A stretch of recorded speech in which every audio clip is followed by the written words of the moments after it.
Well, why don't we get started? There's no reason why people can't join whenever they want to join.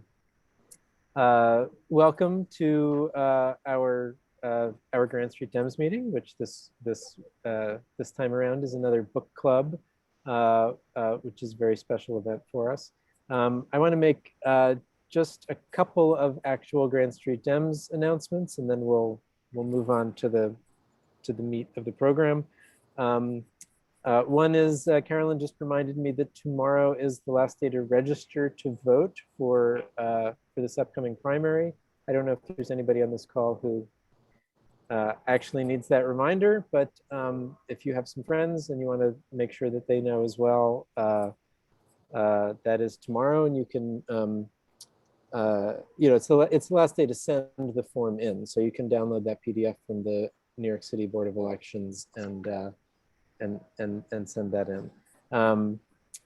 We are going to have a couple of things coming up related to actual voting. Early voting starts on June 12th. We're going to do a stroll to the polls that day, meeting out on Grand Street and East Broadway at 11 in the morning to go over to the junior high school where we get to vote early. And then we're also going to stick around that afternoon and put a table out on Clinton and Grand. Hopefully have a couple of our endorsed candidates come by and remind the rest of the neighborhood that early voting has started. I'll also be sending some emails out. I'm looking for help to distribute some flyers over the next couple of weeks. One that's a neighbor letter for Chris Marte, and one that's sort of a list of our endorsed candidates, some information about early voting, and also some information about ranked choice voting.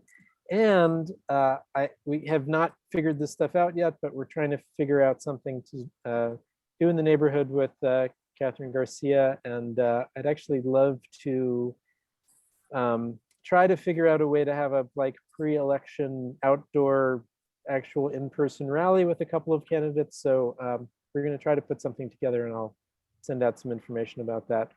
One other thing about the race, and I'm sending out an email about this probably in about an hour, but we got a note from Chris Marte yesterday that there's one candidate in that race who's self-financed, who's not using the public matching system, and she has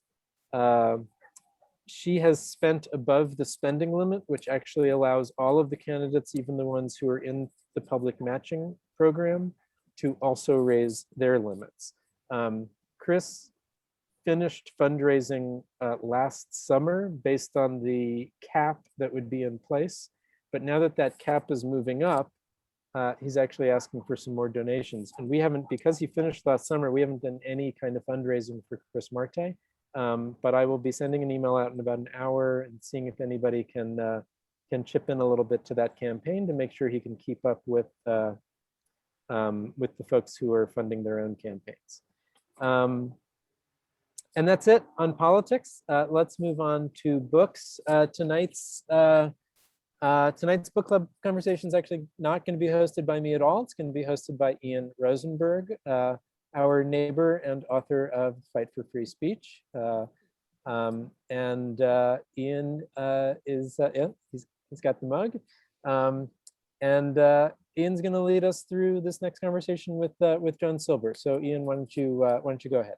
All right, thank you, Jeremy. Hi, everyone. I'm Ian Rosenberg, and I'm so honored today to introduce Joan Silber, author of Secrets of Happiness, right here, right here with an awesome shiny cover. And she's also our neighbor. So I'm going to talk a little bit about Joan first, and then we'll get into a conversation. Joan is the author of 9 books of fiction. Her last book, Improvement, which is incredible, was the winner of the National Book Critics Circle Award and the PEN/Faulkner Award, and was listed as one of the year's best books by the Washington Post, the Wall Street Journal, Newsday, the Seattle Times, and Kirkus Review.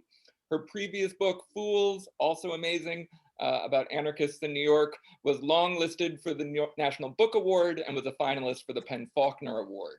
Other works include The Size of the World, which is the finalist for the Los Angeles Times Book Prize for Fiction, and Ideas of Heaven, finalist for the National Book Award and the Story Prize. She taught for several years at Sarah Lawrence College and currently teaches in the Warren Wilson MFA program. She lives right here in Seward with her lovely and very bashful dog, Lucille. So Joan is going to talk with us tonight about her latest work, Secrets of Happiness, which was just published earlier this month. And a bit of the advance praise for Secrets of Happiness. Author Ann Patchett says it would be impossible to overstate just how good this book is. I completely agree. And District Leader Carolyn Lasko raves, it's a beautiful novel of interconnected New Yorkers whose lives and actions have far-reaching consequences for better and worse.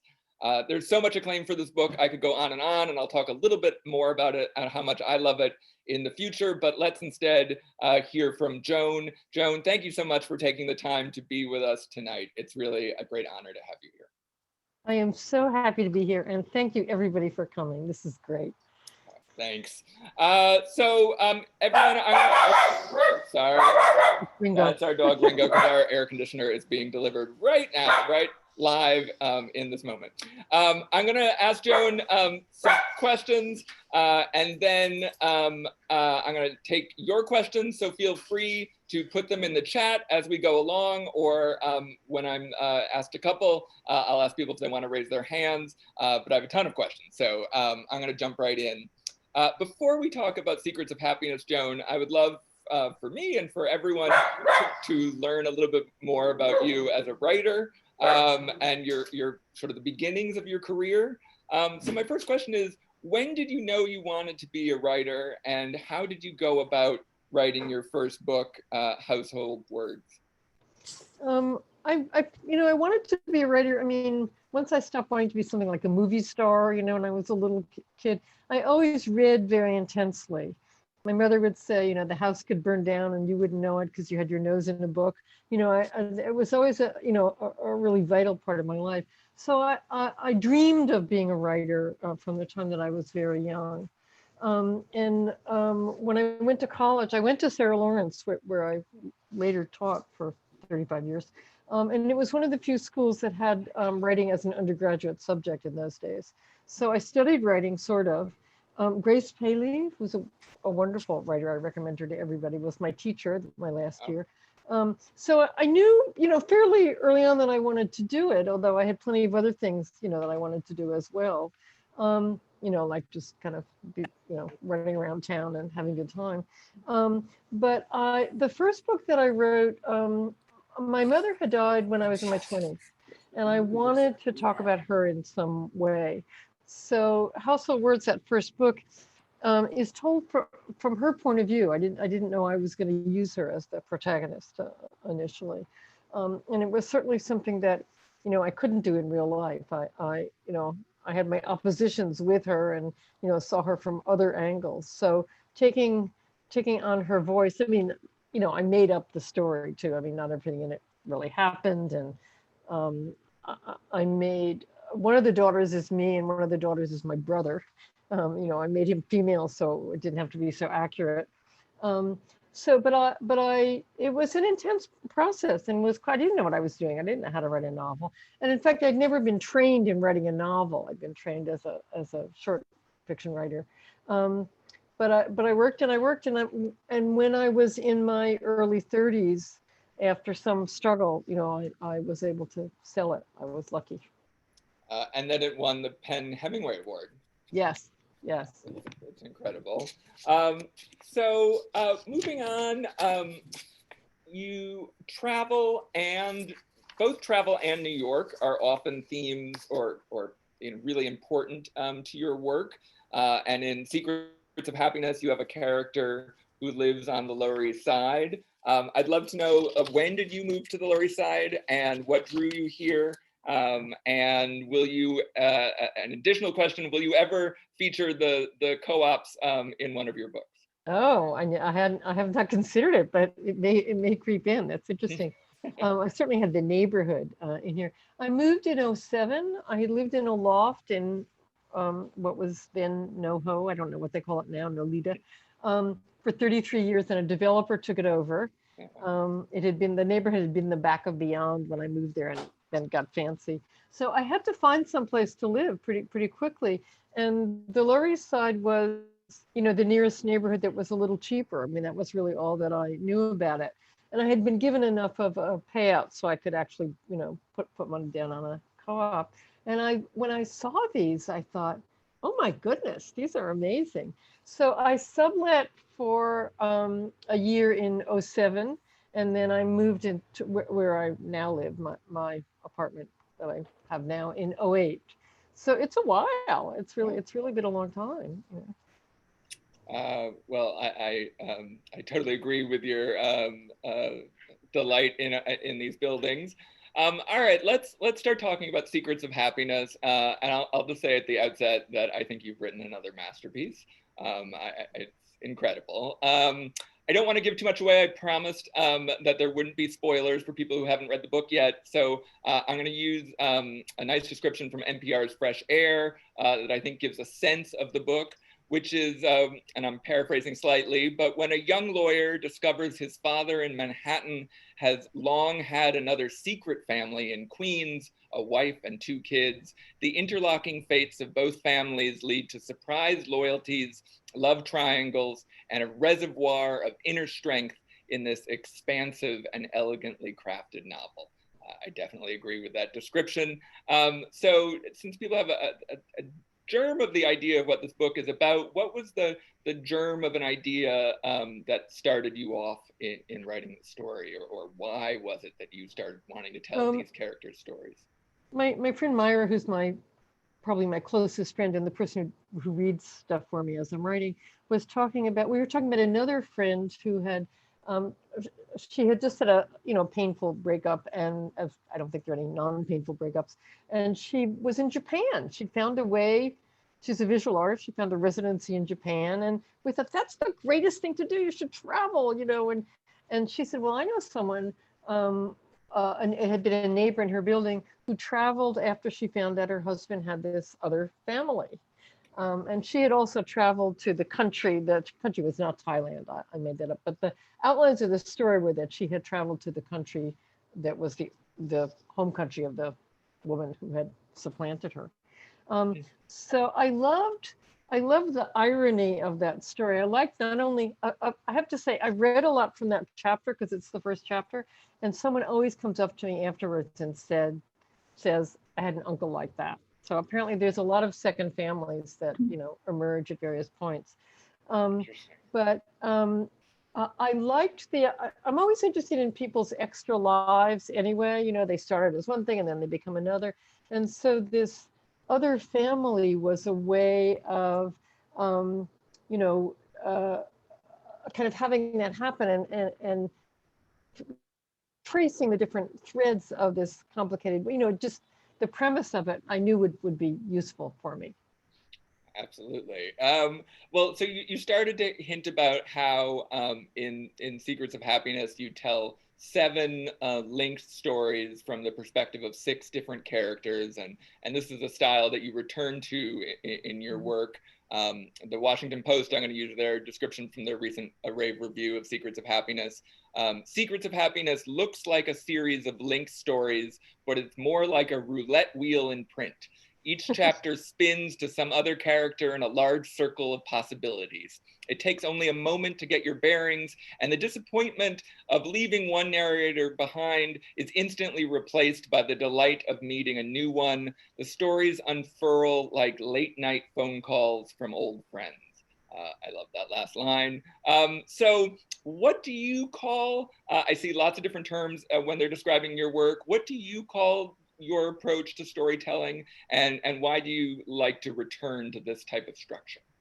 I have not come up with a good term for it, I have to say. The first book I did sort of in this mood, I called A Ring of Stories, but they were more distinctly stories. I mean, this one is more like a novel, and not all the parts of it are detachable.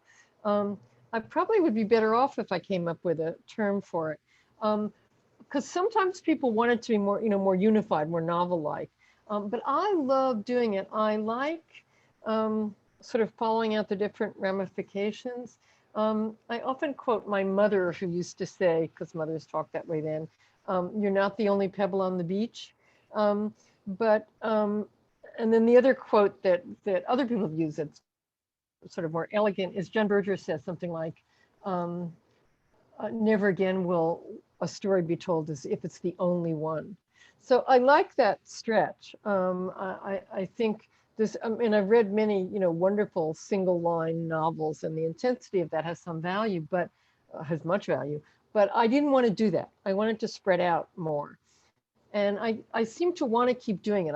I don't think I'll go back to a more conventional kind of novel. And I like the expansiveness. The other thing for me is I want it to be big and small both at once. And in some ways, I'm interested in the very intimate gaze and the single consciousness of a character, thinking about something. So the idea of being able to spread that over a larger canvas by doing different characters, kind of was important for me.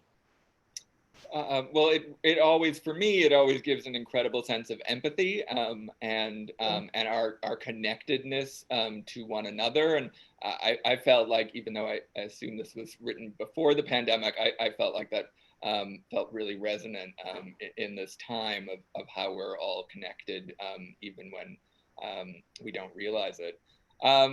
So since this is Grand Street Dems, our local political club, I want to ask about politics for a moment.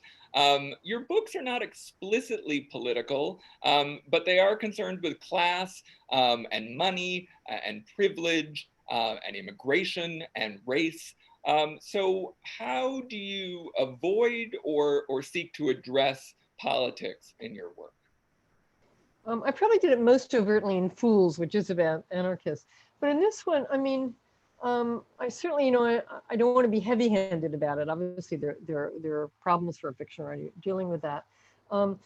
It does come in, Erin's husband is in the garment industry, and echoes about the long, sad history of the garment industry are mentioned, including one character is making a film or wants to make a film, I don't think she does it, about the Triangle Fire, which is, involved people from our own neighborhood and our own heritage, I think, my own heritage. But so I want that consciousness in there. And I want an awareness of those factors to be part of the story, certainly. And I'm trying to write a fiction that's what another writer called morally attentive, that I'm paying attention to the decisions that people make, and that's important. So I think politics is that. I mean, that's it's an attempt to live out stuff in a civic politic that we share. So I try and sneak it in, I guess is the short answer to that. Well, it's very successful in that regard. And you mentioned the documentarian. I'm both. You have a lawyer character and a documentarian, and I'm both. And I feel like you nail both, and are not the traditional critical gaze about lawyers, which I like. So I don't feel like we can avoid talking about the title, and I want to read one quote from the book. Where one of your characters, there's so many beautiful quotes, and I have a bunch, but I'm going to limit myself to one. So this is one of the characters talking about happiness. Who knew where happiness came from? Well, actually, there were theories. In the Buddhism my father sometimes followed, you heard arguments on the vanity of grasping for happiness. Whatever you ran after and clung to was destined to slip out of your hands, melt like snow, dissolve into thin air. What could be more obvious? The truth of impermanence was somehow a cheering idea to my father. He scoffed at the penny ante ambitions most people knock themselves out for. He believed in freedom, my father. I love those lines. So both from the perspective of the characters in your book and from your own personal experiences, please tell us, what are the secrets of happiness? I have, of course, rude calling the book that as people ask me that. I thought of the title after I finished the first chapter because it involves secrets, the father has a secret family, but also the mother who has been jilted is able to, I don't think I'm spoiling anything, is able to understand another kind of happiness. And in fact, the last line in that chapter is her telling her daughter not to worry about money because the family has enough money. So I think, but for myself, I think something like what you just read. I mean, I have some background in Buddhism, although I would not call myself a practicing Buddhist.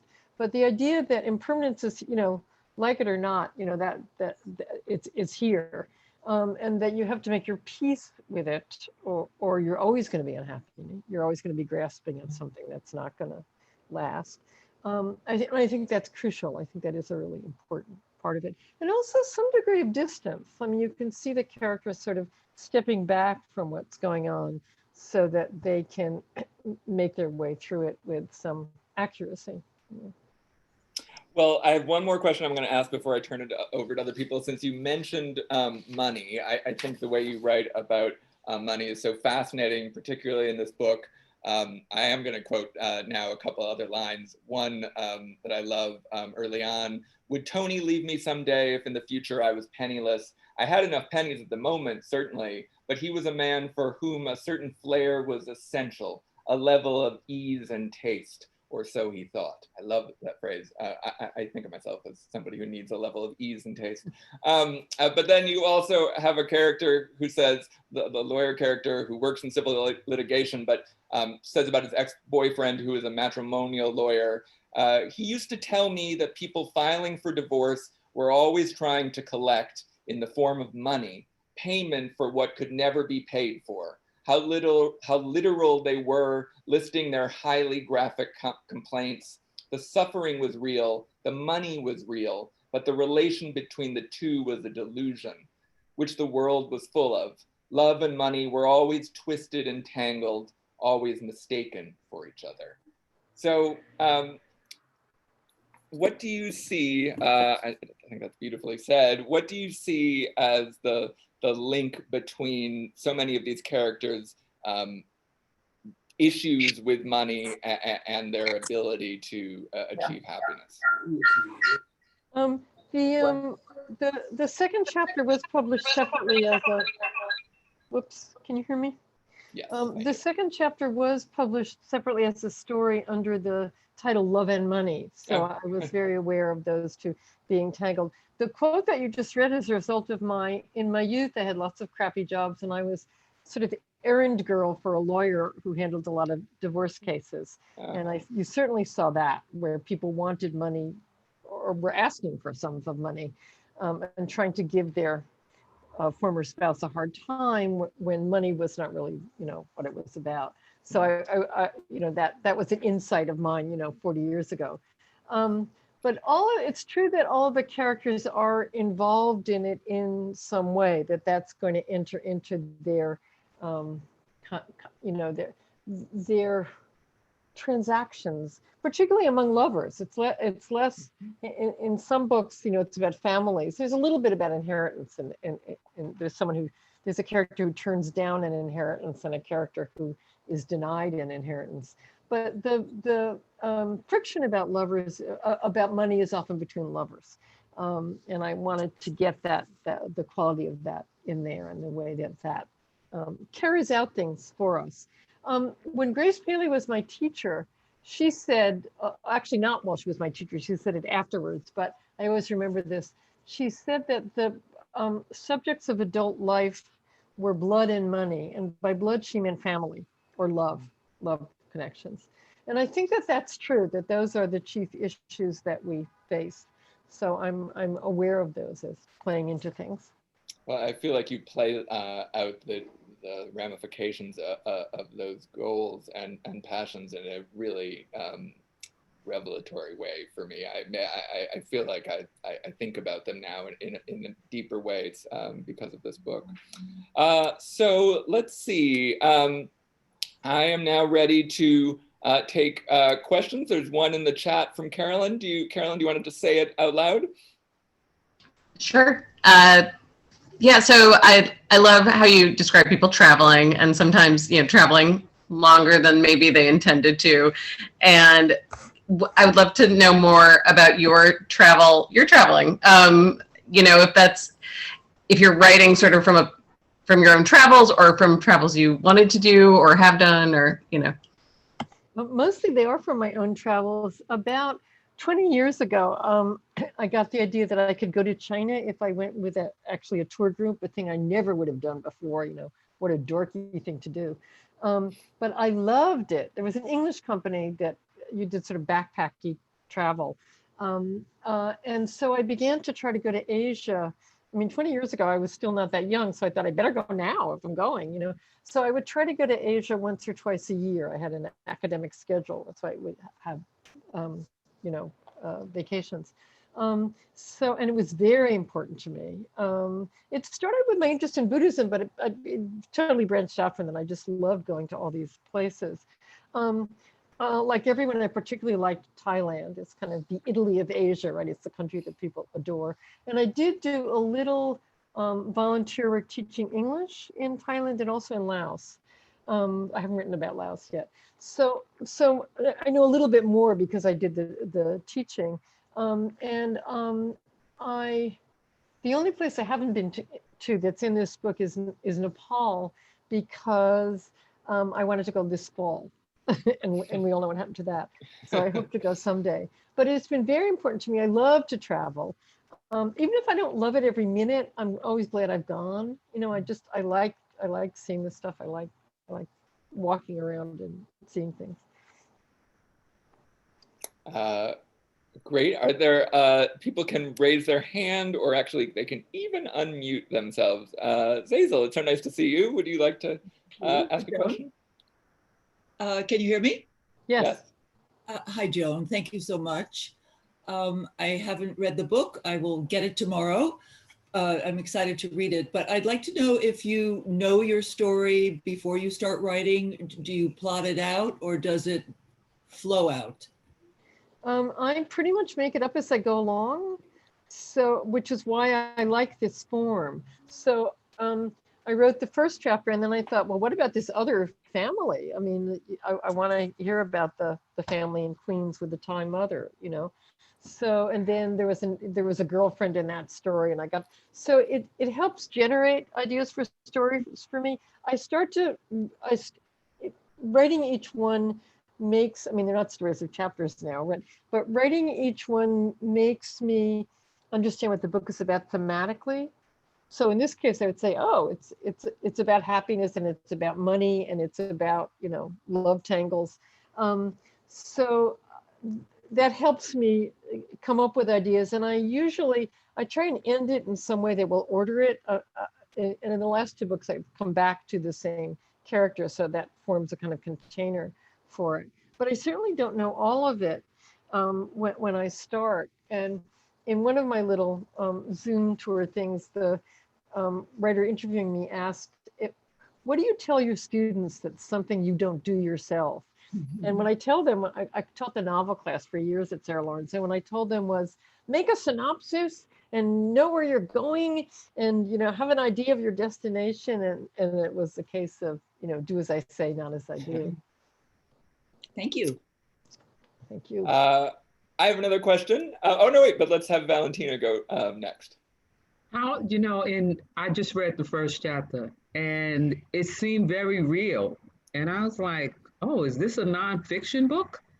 And so my curiosity is, how do you write with such realism? Because I actually thought, like I said, as I read, I was like, is this nonfiction? And she's gonna have like a happiness story for, you know, in each chapter.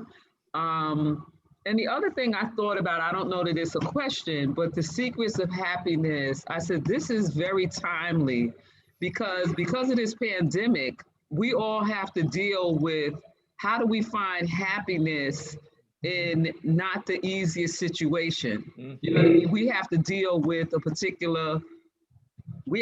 this situation, and we have to, I would say or a goal should be, how do we find some happiness in the middle of putting on a mask and distancing and all of that. So how did you make it so real? Because it really read like this sounds like somebody's life. I love that. I love it that you thought that it was real people. And this one particularly, I really did make all of it up. There's nothing. I mean, my friend gave me the basic storyline, but everything else, the characters are completely invented. But I love doing that. I mean, that's why I'm a fiction writer. I'm certainly pulling details from the real world, and they're all me in some way. The same way an actor is using, her own emotions, when they play someone. But there's a character named Bud who turns up many chapters later. But someone asked me, how did you think of him? I mean, you're not at all like him. I am totally like him. I mean, he resists his parents. I had different parents, but in my own way, I ran away from them. I did this and that. So I'm trying to make a version of what I know, for the characters. I'm trying to think through them. The same way, I think, when we watch, a drama on TV or a movie, we believe we are the characters. There's a sense in which you're being with them. I mean, I'm doing that as a fiction writer.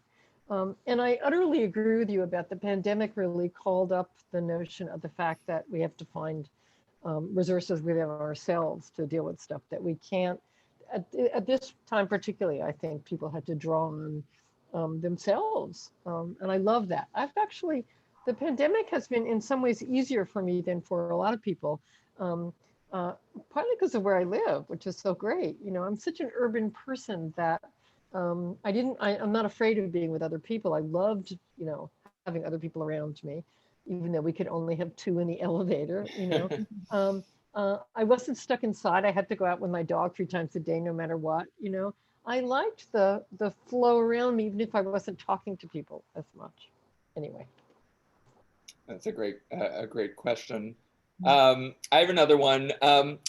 I feel like in this work in particular, but in a couple of the books I've read of yours, you really don't write villains, even when characters do things that are reprehensible or ambiguous or feel wrong in some way.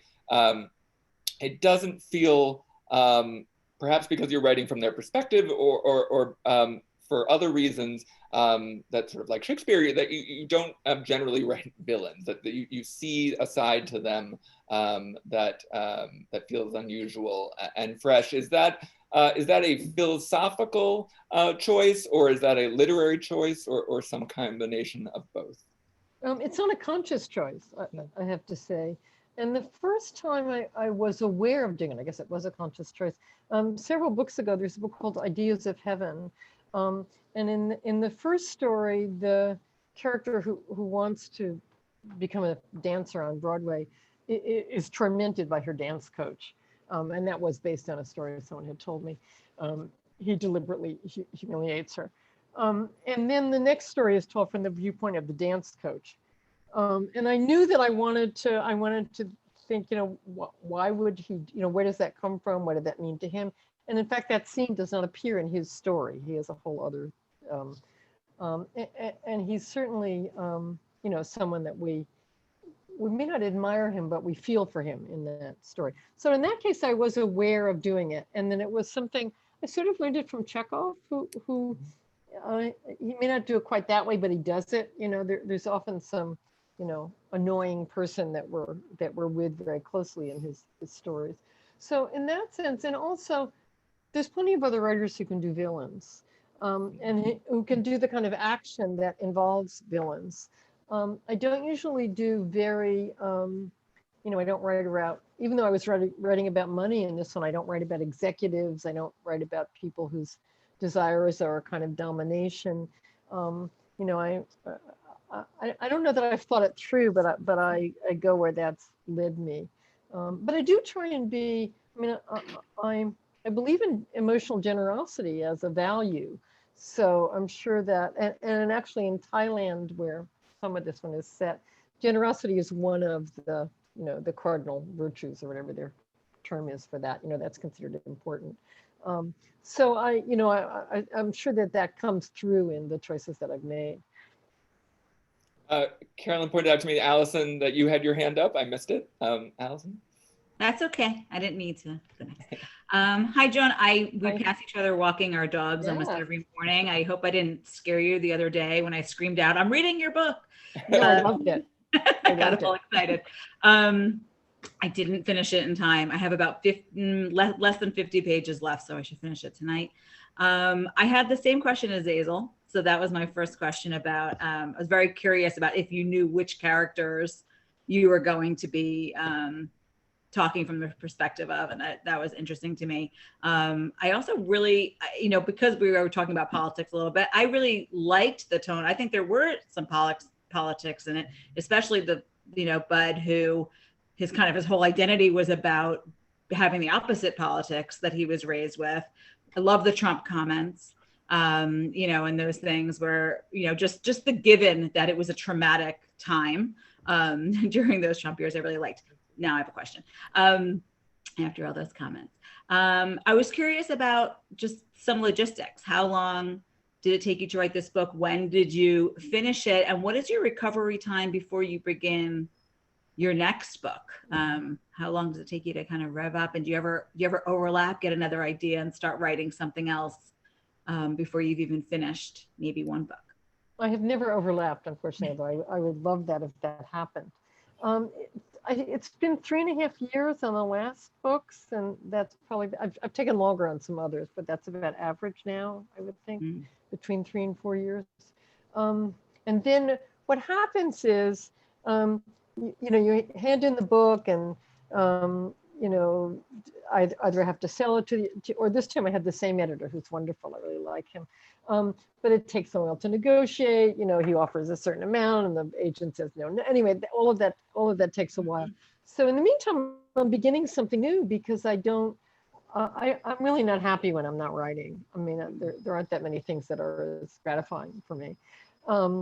And so often I start an idea that I don't, there's a number of false starts in the process.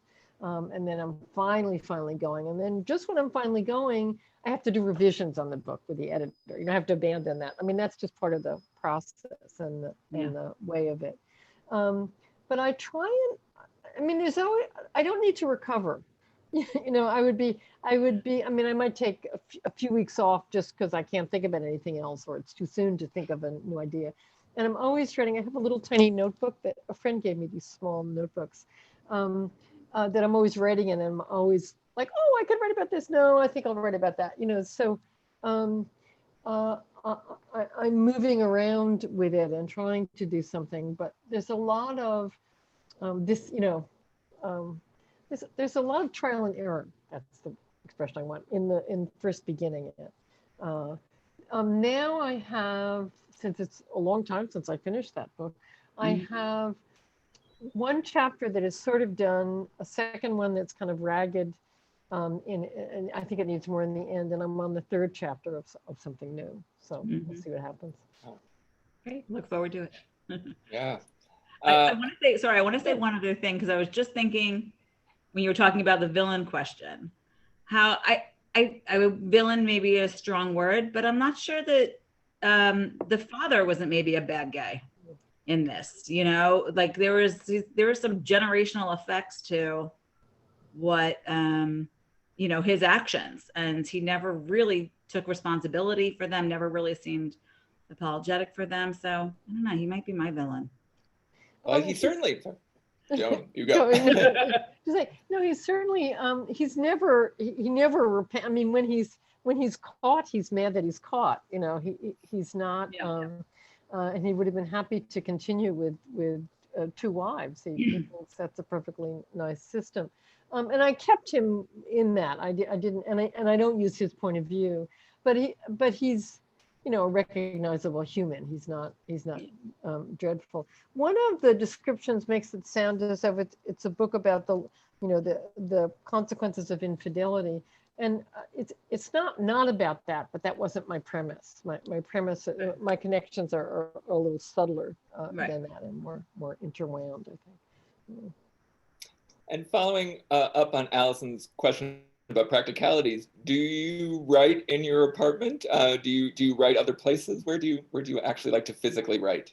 No, I only write in my apartment, and as you all know, the bedrooms are quite large here. So I have my study set up in the bed. You know, half of the bedroom has my bed and half has my desk.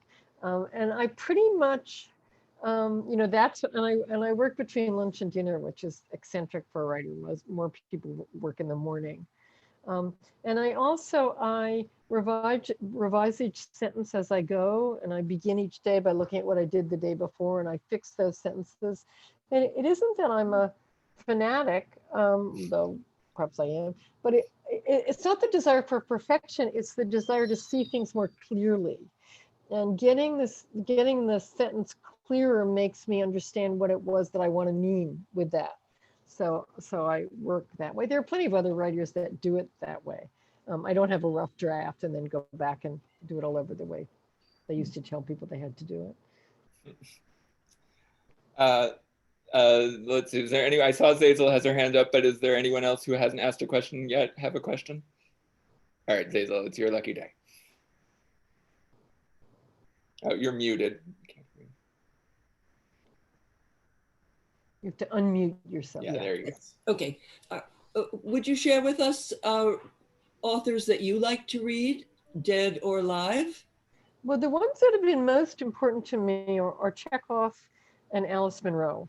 And Munro does these stories that move around in time and that are very long. And I learned a great deal from her. And Chekhov is the one that I read from the time I was young. We had all these books in the house that had belonged to my father. My father died when I was 5.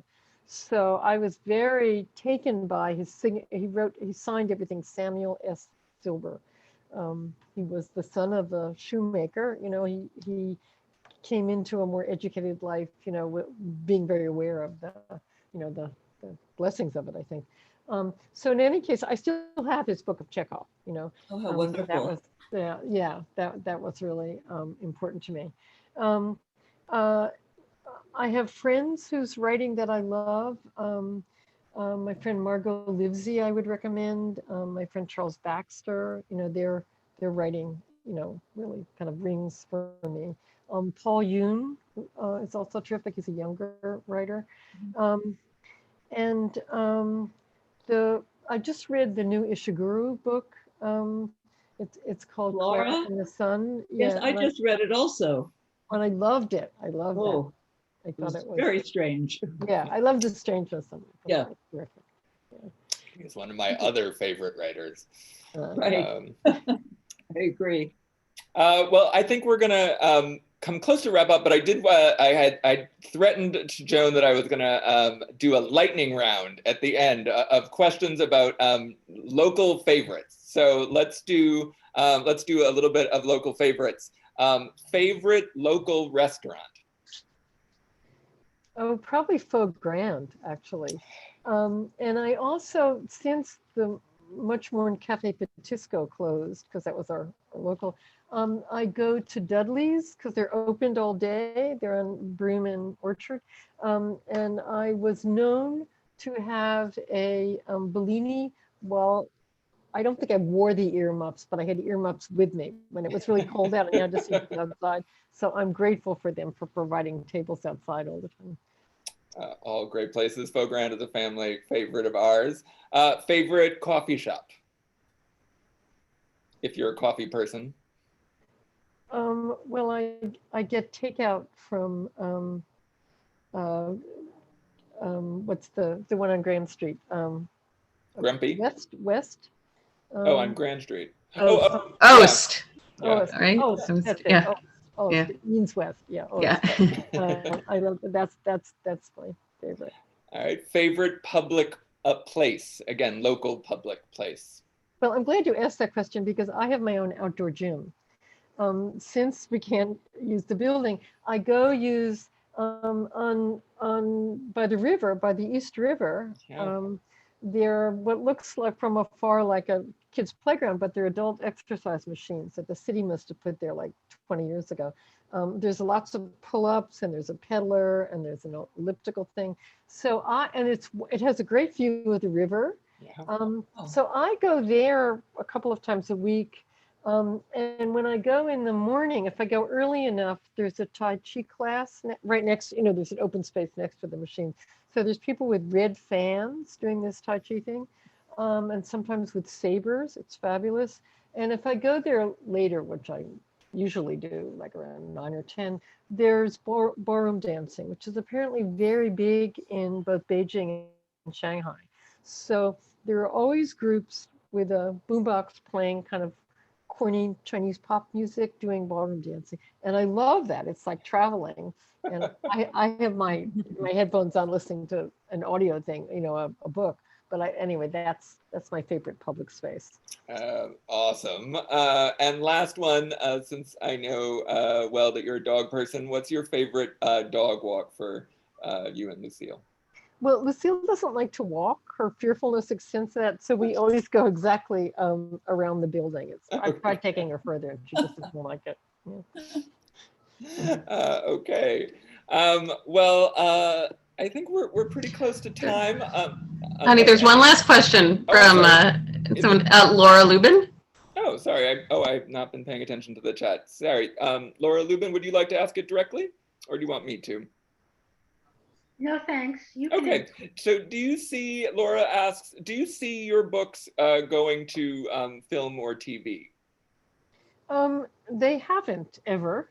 And sometimes there are inquiries. I think 1 or 2 things have been optioned for a very minimal amount. I think now people are a little more open to this idea of, having it in different sections, the way the book is. I don't think about it too much because it seems unlikely, but I'd love for it to happen. It would be fun. Yeah. Well, I feel like with the rise of sort of limited miniseries on HBO and Amazon and all the streaming services, I feel like that would be perfect way to handle the multiple narratives that you tell. I wish I was a gatekeeper and could make that happen. I would love to see. Either, which was segueing to our conclusion. Secrets of Happiness, again with this great gold cover, I hope it's not reflecting, and Joan's last double award-winning book, Improvement, which is another masterpiece, as well as we talked about Fools, which is great. And I'm just about to start. This is a edition of In the City, one of the your earliest. I hope people will seek out Joan's books. They're available everywhere books are sold, including, I checked, and McNally, our local favorite, McNally Jackson, definitely has copies both online and in stock if you're looking for an indie bookstore to patronize. I want to thank Joan again for spending so much time with us. Yes, Allison. All right, I want to say, because you mentioned McNally Jackson, I just want to say one thing, because I've been working very hard to try to support local and not Amazon my life. I found an alternative to Audible if you're an audiobook, and it's called Libro. And you can, if you join, the same kind of thing, it's a membership, and then you get 1 credit each month towards a book.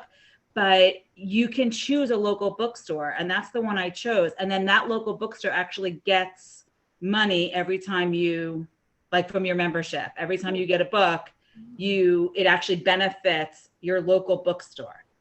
And you download it the same way you would with Audible.